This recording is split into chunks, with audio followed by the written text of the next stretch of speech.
Hi and welcome to the channel. Today it's with a difference because we're coming to you from Fuerteventura. We're here on our holiday and we're taking a look around at some of the plants that grow here on this island.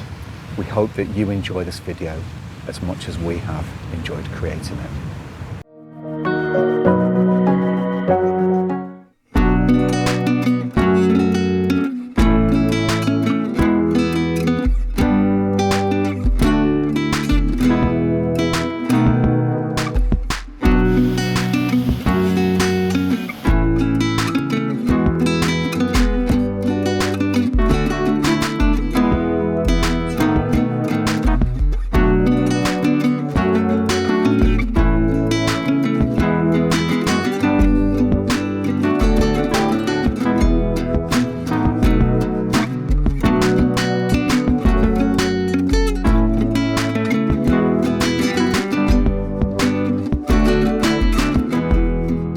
We love it here because we've not only got the sunshine, this is our favourite place to come to actually, Fuerteventura.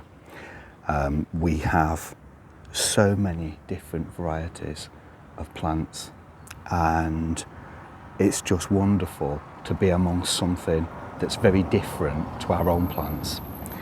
Different but similar in so many ways. I mean, you find that so many of the plants here do look quite similar to some of our own plants that we grow in England, well, in the United Kingdom. But it's just so wonderful to be out and about, walking around and just enjoying nature. And it doesn't get much better than seeing this beauty. But it's definitely the vibrancy that I love personally. I love bright colours and, you know, you can't get more vibrant than the plants that they grow here. I just love this beautiful, vibrant plant, this succulent. I mean, look at the foliage. It's absolutely stunning. And you know that it's just at home here in the Canaries. The thing is, in Fuerteventura, these plants would not exist here at all if it wasn't for the fact that they're watered. They're watered by a sprinkler system, so you have all these little beds, and wherever you see plants anywhere, even the palms, they are all watered. Without them being watered, there's very little rainfall, certainly in Fuerteventura, and they would not survive. So by watering them, they keep them alive. But just look at these beautiful droplets. It's so lovely to be in another country and to experience something else. It's just so wonderful to be here, and whilst I'm not familiar with all the names of many of the plants here, I do know that I love them and I do know that they're very beautiful, and Paul loves them as well. And I just think it's just wonderful to be somewhere else, because sometimes as gardeners we get wrapped up in our own gardens, we're in our own space and we seem to be focusing on the things that we like at home and the things that we can grow. What can we grow? What can't we grow? And here you get in such a different experience. It's a wonderful place to be if you want to experience something else. I mean, certainly in Tenerife, we stayed in Tenerife before, in the north of the island. The south's pretty barren, but in the north they do get, because of the mountains, they do get a lot of rainfall there, like I say. And north of Tenerife, you can even grow roses there. We've seen roses in rose beds, and that's certainly something that in the future we'll address again when we next visit there. But here on Fuerteventura, there are no roses at all, and you're not going to be able to grow them here. And it's a sad thing, but in many ways it's a good thing, because there's an opportunity to grow so much more here. Again, so long as you've got the water. But just look, there's so much here of interest. I mean, look down here. If you come down, just look at these gorgeous flowers here. There really is so much. Everything is vibrant. Everything is vibrant. And none of these flowers here where we are now are scented. There's no scent here. But there are so many places where we've seen, and there's been a lot of scent, and when you do get the scent, it is stunning. It really is. It's just amazing. But it's so good to be here and so good to experience something so very different to our own gardens back in the UK and throughout many places in the world. You know, we have so many followers from all over the world, but it's just so wonderful to be here in this specific place.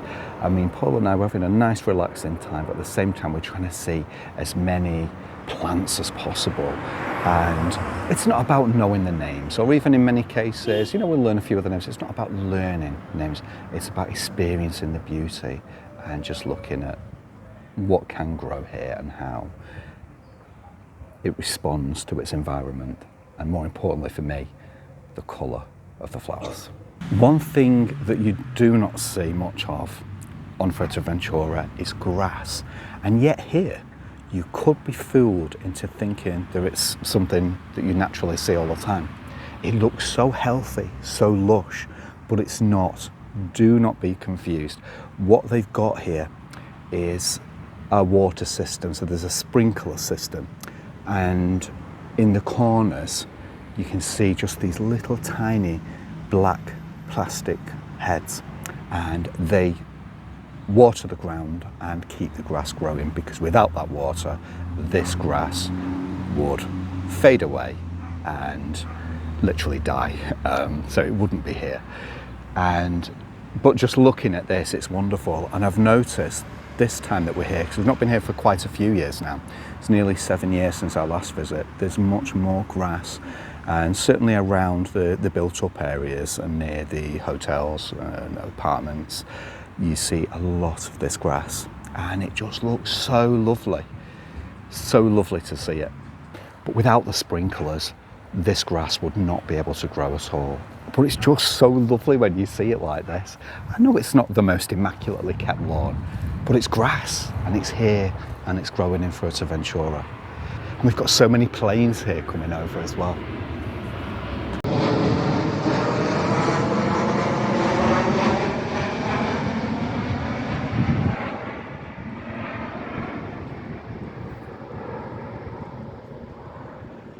So that's what interrupts filming occasionally. We'll get the odd plane going over and we need to stop. There's another thing though here. You can't think of the Canary Islands without thinking of these beauties behind me. Phoenix canariensis. Fantastic plants, also known as the Canary Island date palm or the pineapple palm. There's a reason it's known as the pineapple palm, and that's because of its unusual shape. If you notice the trunk of these trees, they very much look like a pineapple, and they are stunning. They are native to the Canary Islands, and we have tried to grow them a number of times in our own homes throughout various gardens through the years, and we have had no success. That's because they are native to these islands. They love the temperature here, they love the sun. Whilst they do need to be watered, they also like the higher temperatures and need that sunshine to flourish. Notice on the tree behind me, there are small fruits just throughout the tree. Now these are actually edible, which is really interesting because I never knew that. And just look though at the shadow that this tree casts along the ground here. It's perfect.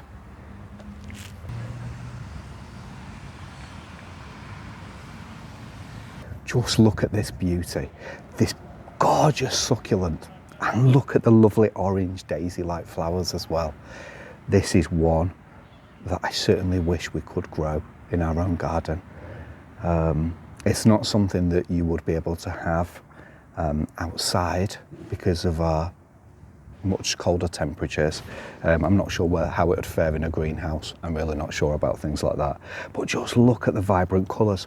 They seem to fade once the flowers have been open for a while. But if you look closer at the smaller flowers just as they open, much more vibrant. Speaking of vibrant colours, look at this beauty. It's gorgeous. We've got like beautiful red petals that open to orange and fade to a very pale orange. Oh, I love it. Right here in front of me we have a Bougainvillea. Now, a Bougainvillea is an amazing climber.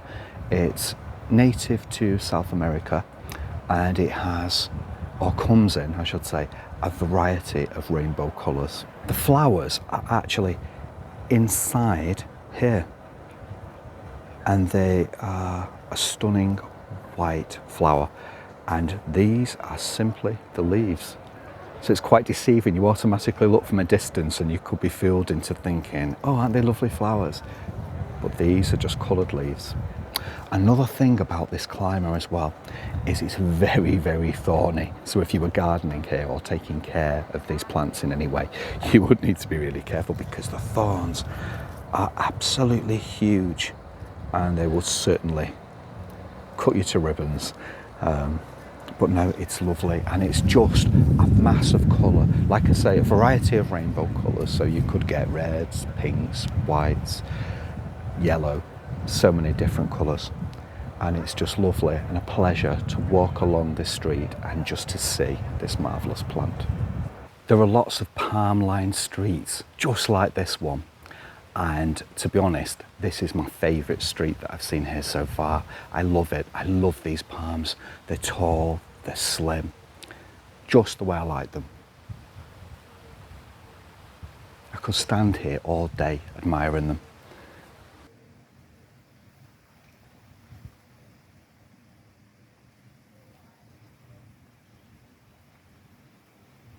One thing we always like to do every time we come to Fuerteventura is take care of all the cats here. We always find time to go to the shops and get lots of cat biscuits and lots of treats for them, and lots of food as well, and just to spend time with them.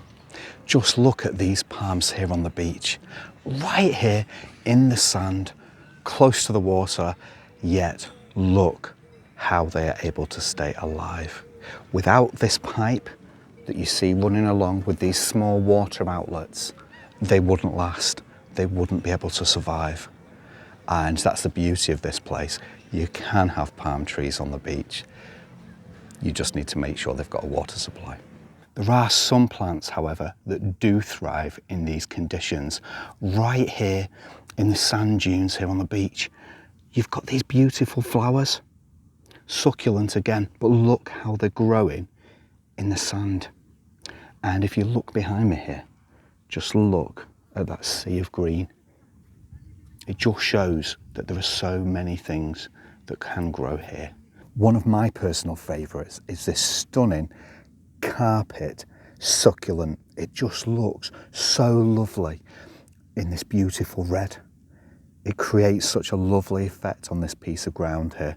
And later on, these little areas here, these little where there's almost like buds appearing, will appear these beautiful white flowers. Very daisy-like in appearance, but the effect, I mean, I don't know whether you can notice it because I'm actually casting a shadow, but the sunshine, especially on these bits here, it looks stunning. It just really does set the whole area off. And red is my favourite colour, so I really do like this one. It's just such a lovely plant. It's low growing, it's just there, it's doing its thing, it's happy in this ground, and it's just an example of really right plant, right place. It's, you know, it's here itself, it's come along, it's seeded, it's come up, and it's happy in the environment where it is. We're not too far from the sea.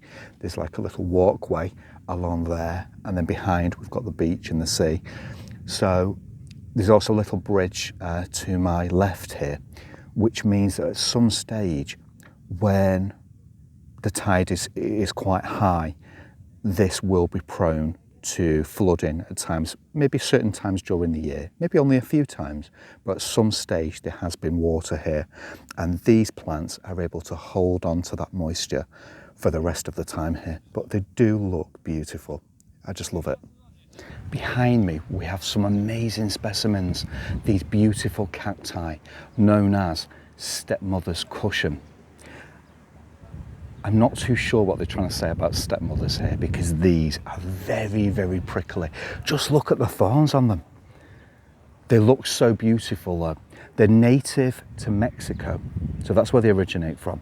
And they are actually in danger of extinction.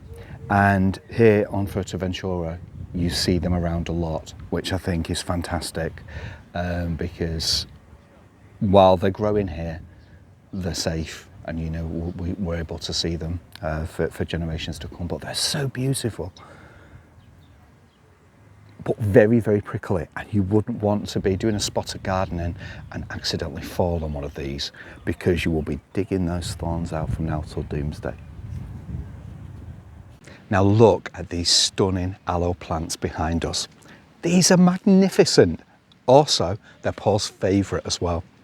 Just look how very much they remind us of a red hot poker. I know, two very different plants from two very different parts of the world, but just look how beautiful they are. The gorgeous yellow flowers, I love them. And if you look up into the background, we've got two cactuses there that are very much like Disney characters. Just look. You can't beat this magnificent place.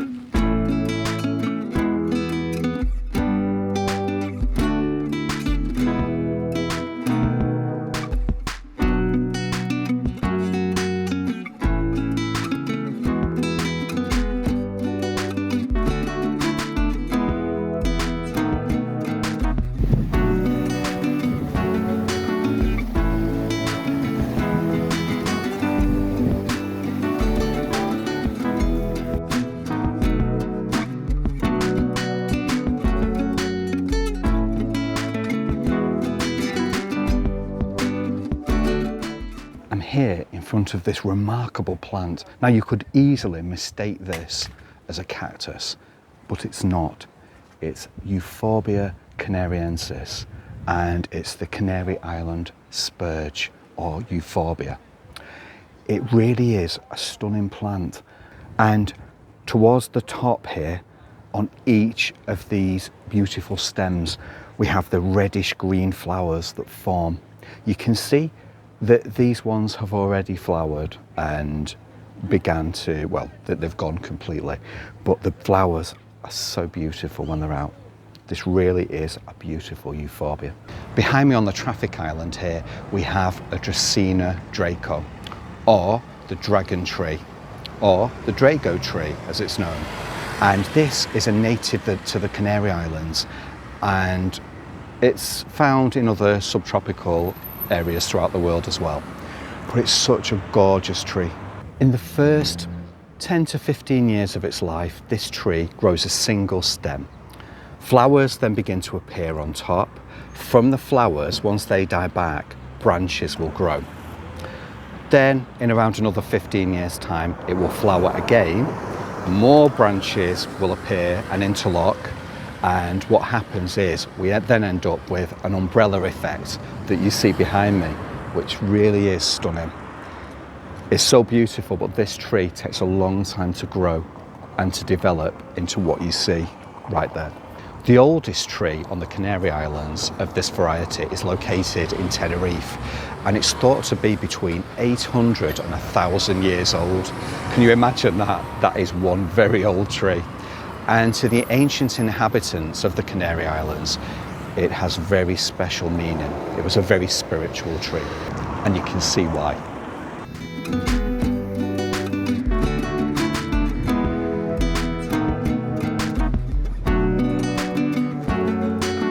Now this beautiful specimen behind me is called Agave attenuata. It's a really gorgeous looking plant with a height, well, a flower spike of about 10 foot tall. It's a native to Mexico, and this flower spike looks really, really special. Now, how it grows is it grows the flower spike, it dies, but notice it suckers underneath the ground, so you'll get lots of new plants coming up from the suckers.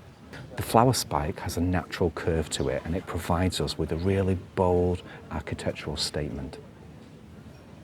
We hope that you've really enjoyed this video with a difference, filmed here in sunny Fuerteventura. It's been a fantastic journey, and we've really enjoyed showing you some of the plants and trees that you can see in this part of the world. Our next video will be coming back from sunny England and our own garden there, and we very much look forward to showing you more hints and tips and showing you some of the things that we're getting up to there. thank you so much for watching our video. Please take time to hit the like button and try and watch as many of our videos as possible, because we really do appreciate it. And if you subscribe to us, we will be very, very grateful. Take care, and we look forward to seeing you on the next one.